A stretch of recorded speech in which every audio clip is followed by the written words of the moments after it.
साहेब नमस्ते. साहेब आपण भारतीय सैन्य दलामध्ये 24 वर्ष सेवा करून आपण सेवानिवृत्त झाला आहे. आपलं मूळ गाव बिदालमध्ये आपला सेवानिवृत्तीचा कार्यक्रम झाला. आज कोरेगावात संपन्न होतो आहे. या कार्यक्रमाच्या निमित्तानं आपलं मित्रपरिवार आणि महत्त्वाचं म्हणजे आपले आई वडील आपल्या समवेत आहेत इथं. तर श्रुतीला काही प्रश्न विचारायचे. श्रुती बोल. तुम्ही भारतीय सैन्य दलातून 24 वर्ष सर्व्हिस केली, तर तुम्हाला कसं वाटतं?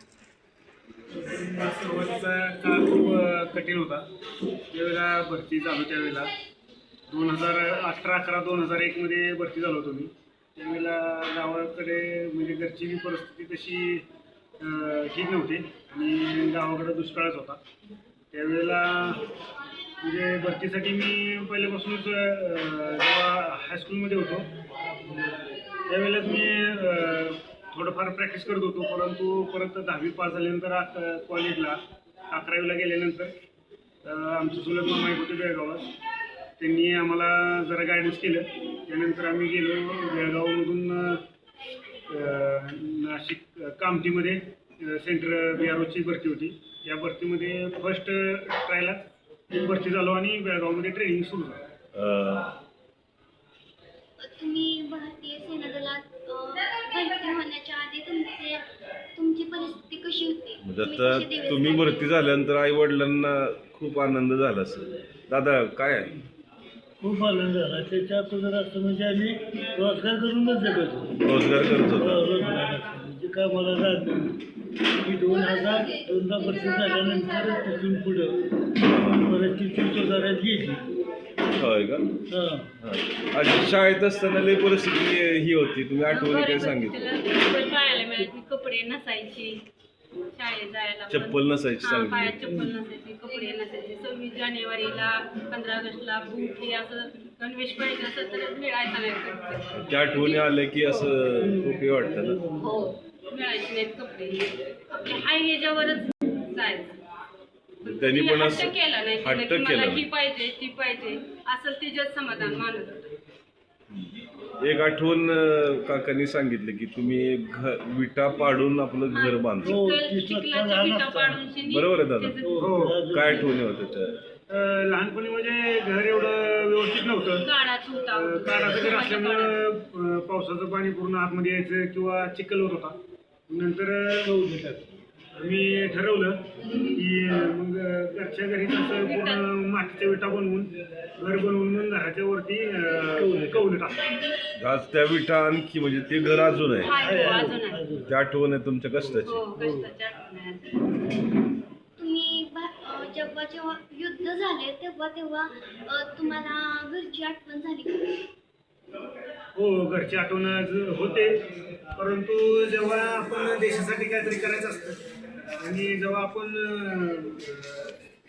ट्रेनिंगमध्येच शिकतो की आपण भरती झालो कशासाठी किंवा कसम परेड किंवा जी हे असतं तर आपण देशाची जी कसम खातो शपथविधी परेड असतो त्यामध्ये सुद्धा बोललं जातं बाबा तुम्ही कुठल्याही परिस्थितीला तोंड देण्याची सक्षम असं बनवलं जातं ट्रेनिंगच्या वेळेला. त्यामुळं जरी आपल्या सर्व्हिसमध्ये कधी पण कुठली पण युद्धजन्य परिस्थिती जरी असली तरी आपल्या मनामध्ये भरपूर भीती असते. परंतु आपल्या अंगावर एक वर्दी आहे देशसेवा आणि देशासाठी आपल्याला काहीतरी करायचं आहे. त्यामुळं कधी काय वाटलं नाही.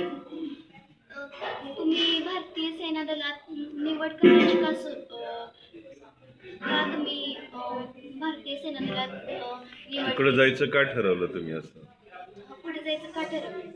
ज्यावेळेला शाळेमध्ये होतो त्यावेळेला घरची परिस्थिती हालाकीची होती आणि नंतर अगर आपल्याला पुढं शिकायचं पण होतं पण आपली तेवढी परिस्थिती नव्हती आणि माझे चुलते पण पहिले आर्मीतच होते. त्यांच्या गायडन्सनं त्यावेळेला दुसरा ऑप्शन नव्हता कुठला. त्यामुळं मग मी आर्मी जॉईन करायचं असं ठरवलं. अच्छा, म्हणजे तुम्हाला सेवानिवृत्त होऊन कसं वाटतं? दुःख पण आहे आणि आनंद पण आहे. दुःख ह्या गोष्टीचं आहे की जो ड्रेस घालून मी ड्युटी करत होतो तो ड्रेस वर्दी आपल्या अंगावरती नसणार आहे. परंतु आनंद ह्या गोष्टीचा आहे की मी माझ्या आईवडिलांच्या बरोबर पत्नी, मुलं आणि माझे जे कुटुंबीय आहेत, नातेवाईक आहेत, त्यांच्याबरोबर आता मला टाईम देता येईल आणि त्यांच्याबरोबर राहता येईल. साहेब, असे अनेक प्रसंग आले की जिथं इच्छा असून देखील आपल्याला देशसेवेत रत्त घेतल्यामुळे आपल्याला येता आलं नाही. आता सेवानिवृत्त झालं आहे, आपण आपल्या कुटुंबियांच्या समवेत आपल्याला वेळ घालवायला मिळेल. आणि सगळं करत असताना आपली पत्नी, आपली मुलं आणि आपल्या आईवडिलांचा आशीर्वाद होतं. पत्नीचं फार मोठं सहकार्य होतं तुम्हाला, बरोबर आहे? हो. म्हणजे आपण पुढे गेल्यानंतर मुलांचं शिक्षण वगैरे याच्याकडं फार त्यांनी लक्ष दिलं आणि मुलं पण आपली गुणी आहेत. त्याच्याबद्दल काय सांगा? हो, दोन्ही म्हणजे आईवडिलांनी पण हालाकीत दिवस काढले, त्यामुळं त्यांचंही कष्ट चांगलं आहे. माझ्या म्हणजे यशा पाठीमागं आईवडील आणि मी इथे नसताना पण माझ्या पत्नीने आईवडिलांची, मुलांची चांगल्या प्रकारे काळजी घेतली.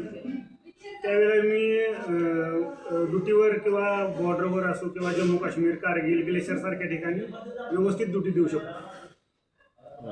तुम्ही पुढे काय करणार? आता सध्या तर मी रिटायर झालो आहे. आता 1-2 महिन्यानंतर याच्यानंतर मला ज्या ठिकाणी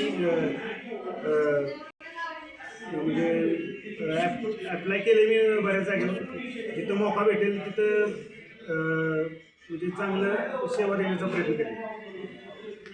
तुम्ही सेवानिवृत्त झाल्याबद्दल तुमच्या हार्दिक अभिनंदन आणि आणि शुभेच्छा.